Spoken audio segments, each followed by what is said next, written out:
Hey everybody, it's Pete. Good morning. It is Thursday morning, October 15th, 2020.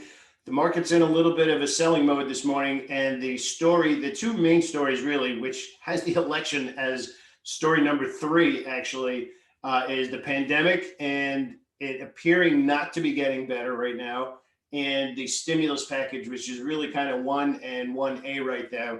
And the futures markets are down about 37 points right now, which excuse me, is a pretty big move. So what we're going to be focusing on today is dialing the activity back a little bit until the picture clears up a little bit. That gives us a little confirmation as we call it the feedback. We want feedback from the market to tell us, okay, we bottomed out, we went higher, and now it's time to actually get back involved and have a spot where we can bid for new stocks. So what we're going to pay attention to is we're going to have very specific criteria for stocks we're going to watch today, specifically on Thursday. We're going to be looking at stocks that are up 20% over the last month, and that's not calendar month, that's the last 21 days. And then we're going to look at stocks that are also up over the last 5 days. So we're looking for relative strength compared to the rest of the market.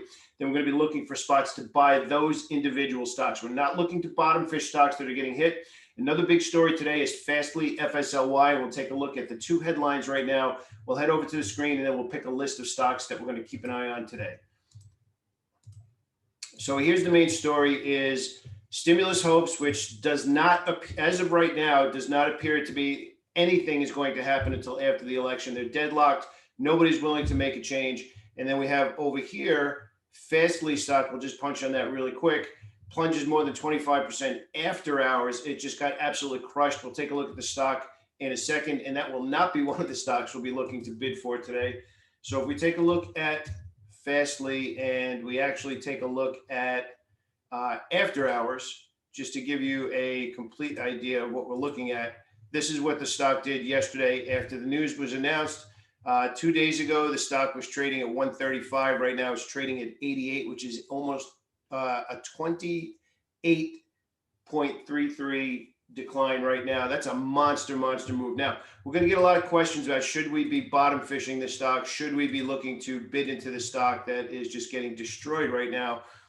I'm not going to be. I just want to be clear on that. As I've said with a lot of the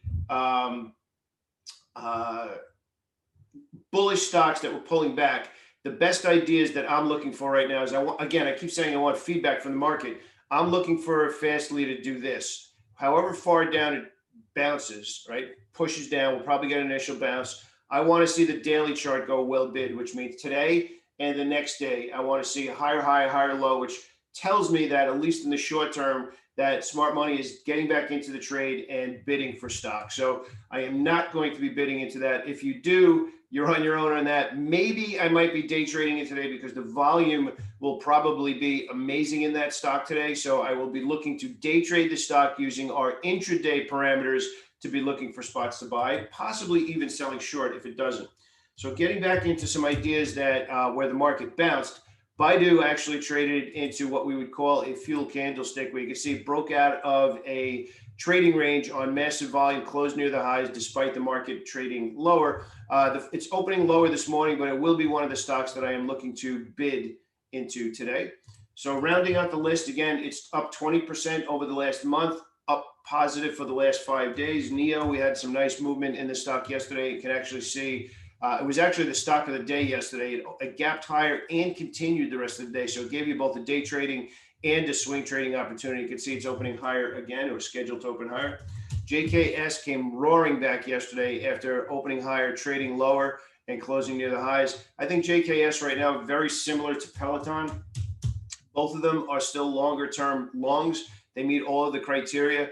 But the interesting thing about Peloton yesterday is it traded into a melted candle, which usually reverses momentum. And you can see it's actually trading lower now. And Peloton also traded on increased volume as well. Textbook reversal right there based on price action and volume, waiting for that to pull back a little bit. But again, because of how strong it is over time, this might be a little bit more of a day trading situation. One stock that really hasn't given us an amazing entry, but just continues to grind higher, which is a really nice bounce considering how far and how fast it came. We're seeing a nice slow movement off the lows in September. Big C, not Big C. It looks like it's going to open up right around 100, which that's, again, if you're a trader, par 100, 200, 300, those levels usually come in as support. So we're going to be looking to bid that around support today. APPS is one that we've had as a swing trade recently too. Punched through, went from basically 35 to 42, which is actually where we started to book our profits up in that area. Now that it's pulling back, we're going to wait for a few days for this to give us another opportunity. So really what I'm giving you is some trades to take today, as well as some trades to put into your trading plan. Now, net is an interesting one. We've had this in our list every day for the last 2 days since the explosion where we had a really nice well bid trade into that large monster green candle. We're still in day trading mode here because the odds of follow through on a new swing trade are very small. So what we're looking to do now is we are looking to bid this lower open as a day trade, but again, not looking to swing trade it here. Another one that's been in our list for about 3 weeks right now, which is maybe a little longer. Over here, we started to watch it. Over here, we started to trade it. And now yesterday, it traded into one of our favorite setups, which is an inside candlestick. We're actually looking to bid this today outside of yesterday's high.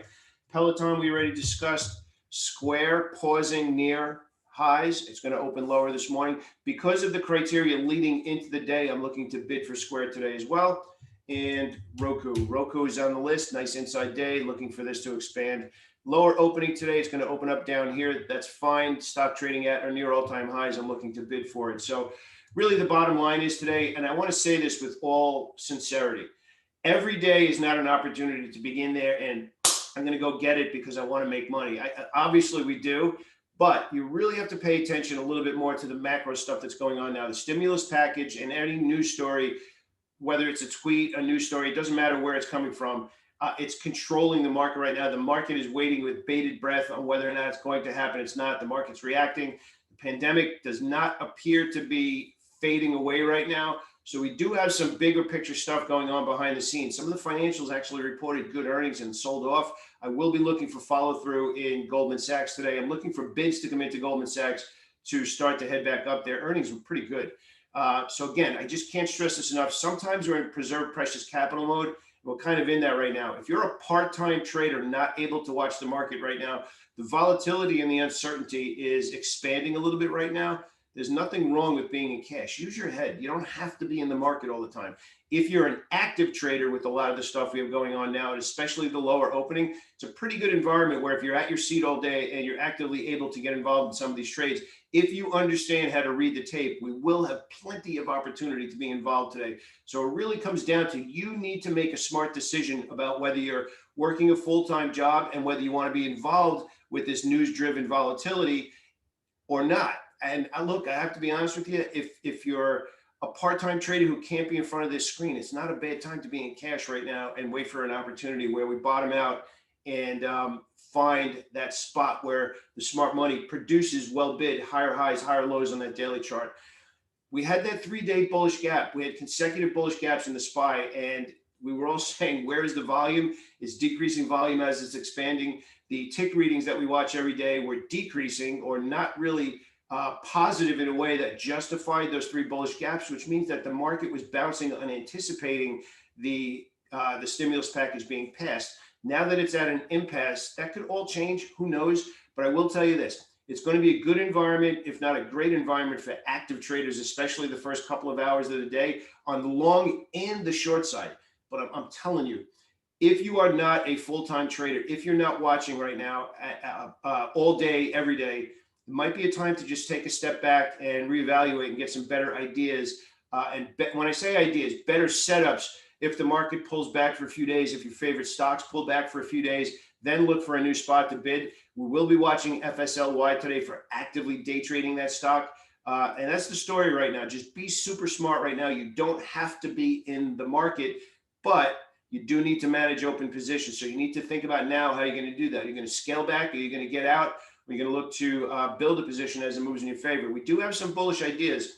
Roku specifically on this lower opening I'm looking for today as well. So hope that helps. If you have any questions, definitely click down, subscribe, and let me know if you have any questions. Leave feedback below the video.